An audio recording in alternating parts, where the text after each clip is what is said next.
So Yaiba Samurai Legend is probably the only anime you're going to be able to say this about this season. And that is that you're actually going to root against the MC, at least for this fight. Now, long term, I can see a lot of fans saying Yaiba is just too annoying. I personally like Yaiba as a character, but he is an absolute shit. First time in a hot minute that I can see someone, I'm like, oh, he's got like a bandage on his head.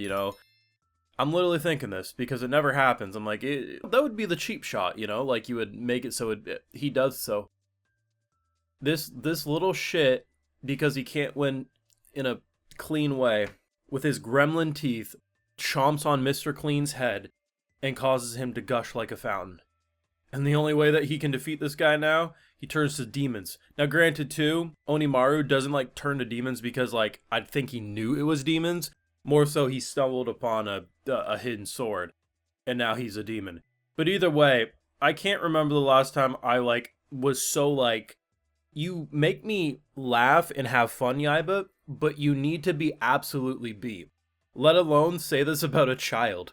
But sometimes a firm hand is needed, so I do kind of hope that Demon Onimaru completely obliterates this guy, because not only was he disrespectful to Mr. Clean, he bullied his birds. Now sure, did he directly do it? No, but his bird friend from back home came in and broke into Onimaru's bird cage, and those poor little birds were shaken when they need to be put down, bro. It is a goddamn shame how this show is already so underwatched and underappreciated. Episode 1 deserved 5,000 karma on Reddit. It was that good of an episode, and this episode just continues on that almost Mob Psycho 100 energy. You have key staff who worked on Mob Psycho.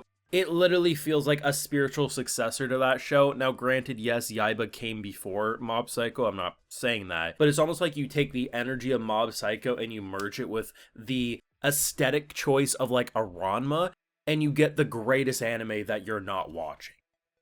Of course, we have full live reactions over on Patreon if you want to support my work. See my full thoughts on this Yaiba greatness, going to be over there exclusively. So, I would go as far to say I like this even more than the first episode. I'm a little more situated with the characters. There's definitely some questions I have on where different characters will go personality-wise, besides an obvious love interest that is going to be a lot of traditional 80s, 90s comedy of she's taking a bath, he's blindfolded because he's trying to train without seeing, so then she beats him up. That type of stuff is going to be around, but I'm not really sure where her actual character will go. But in terms of Onimaru as an example, I thought he was going to be the character Yaiba always strived to be as good as, and he would just always beat down. Turns out it's probably going to be a big tug and war the entire story where, sometimes he'll win, sometimes not, and maybe there'll be a lot of ties. But in general, this direction makes their rivalry and dynamic a lot more engaging long term, even though episode 1 was incredibly satisfying. Yaiba as a character, though, is insane, but I think it kind of works because he grew up on an island with a dad who was very, carefree, to put it nicely, and he literally was surrounded by animals. So his lack of manners, I think, is perfect because of where he came from, but I don't find him annoying in the way that I'm okay, if he was really here, would I kick him like a soccer ball? Yeah. But in terms of a character to follow as a anime character, incredibly entertaining.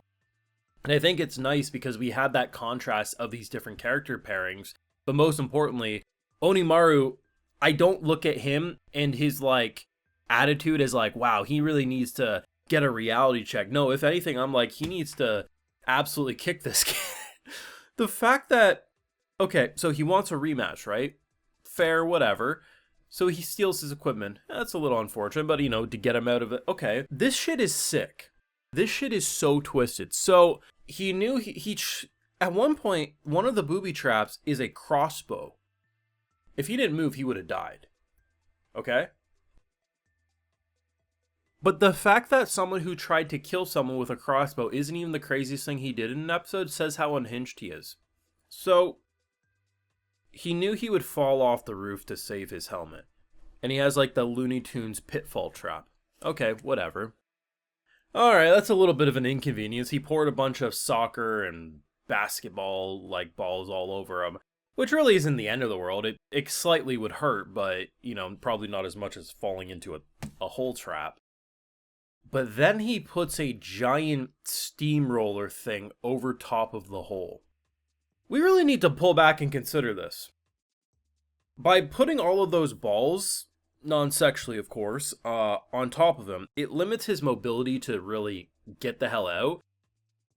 But also the fact that he put a giant metal steamroller on top of the hole, meaning no air was going to get in there.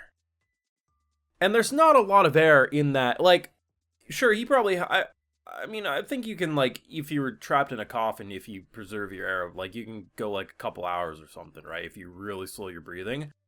But consider the fact that it's not even something you could, like, push up. You would have to roll it. He has... This little psycho trapped the man in a hole and tried to kill him not once but twice. And then, completely oblivious to the fact that his pet bird tormented his own... He was having the worst damn day possible, and if you tell me with a straight face Onimaru didn't deserve to turn into a demon to get some revenge, you and I can't be friends. It's insanity, but it's hilarious insanity. And that's what I love. The energy of this show just speaks to me. And it, like, the action choreography it's unmatched. It really is. It's just so good. And while I've never seen the original Yaiba, I would be shocked if people are currently watching this new version and they say, like, it does the source material a disservice. Like, you can very much tell this is a passion project. Like, it was pretty much mentioned as such in terms of directors and stuff talking about how, like, this is, like, putting together a dream team wanting to produce this, right? And the quality is just speaking volumes. I mean, given that the time period that this was made in, I'm not surprised that I look at it and say, oh, it kind of reminds me of, you know, Ranma 1/2, stuff like that. But it is really interesting because it almost is like a samurai kind of like Ranma art direction meets Mob Psycho 100 animation techniques and fighting choreography combined into one Looney Tunes level package that just needs me wanting more. Like, this was a very good episode. He is a shit, and he's a psychopath. Like, but it makes sense. He really didn't have the proper parental guidance growing up that he probably needed, and given where he grew up, it's still, like, probably the only time you're going to be able to say it this season, but you're actually rooting against your MC from winning because he tried to kill mofos. I can't wait for episode 3. Let me know your thoughts down below, whether if you're a fan of the original anime, fan of the original manga, or if you're anime only, just like me. What did you think of this episode, and who are you rooting for to win next week? Do let me know. Leave a like if you enjoyed, subscribe if you're new around here, of course ring that bell, and like I mentioned, full live reactions over on Patreon, and hey, while you're over there, I'll also give you a video shout out. Alright, so today we got Bill Canada, Nick Howard, DYR, Extrish, Slazel, ICL Sildira, Jacob McCarthy, Divine Tank 00, Chris, and we also have Carlos De La Cruz. So I appreciate the support, everyone. Please take care, and have a good one.